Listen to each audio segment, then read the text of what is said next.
Good morning, Pew Pew fans. I've been meaning to do this for a while, so I'm gonna go ahead and get into it now. The old owner, Ed, bought this for me to put in the car because I'm constantly going to the range. This is a good idea to have in your car anyway. A large, basic first aid kit. This has got all kinds of stuff in it: cold packs, bandages, trauma 4x4 stuff. It's got ace bandages, all kinds of little sports wraps and stuff like that. It's got a throwaway scalpel, some scissors, some forceps. There's some more ace bandages over here in this side pocket. It's got an Israeli bandage, which is really cool. It's got some tourniquets.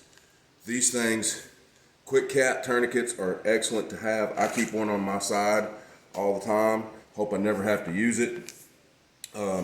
These things are pretty awesome. It's even got a spot on here where you can put the time that you put this on somebody. That's an important thing. I've got a marker in here for that just in case. Medics are going to want to see that, okay? Also, I wanted to touch on the I.F.A.K, Individual First Aid Kit. It's got a smaller version of this. It has its own tourniquet. It has its own Israeli bandage and everything else in here in this little pull-out pack. And this can go on your get-home bag. This can go on your hiking bag, your hiking belt. This can go in your car. These things are awesome, okay? And then they've got a slightly larger version in what's called a tearaway bag. It's got Velcro on the back, and the attachment points that would normally be here are on the belt. This is on my range belt now. Anytime something happens, God forbid, any one of the guys that's out there shooting with me, all they gotta do is just rip this thing off my belt, rip it open, and everything that you need is right inside here.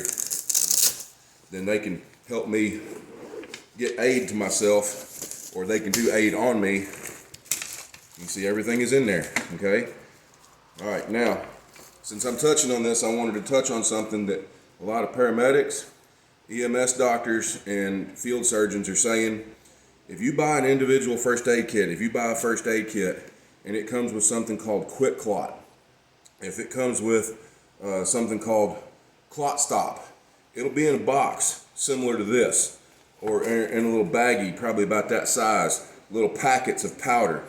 If you buy a first aid kit and it's got that stuff in it, throw it in the trash.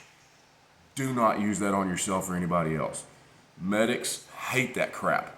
It does more harm than good, and it takes forever for them to get it out of your wound so that they can properly treat your wound. You get a gunshot wound, you get a stab wound, one of the best things that you can do, and it's one of the first things that I do every time I get a new first aid kit. I go to the dollar store and I get a pack of cheap ladies' tampons. No joke, laugh all you want, but these little things make the best wound packing you'll ever find. So, get yourself a first aid kit, get yourself an I.F.A.K. Never know when you're gonna need it. Throw some tampons in there. Don't be ashamed, fellas. Pew pew.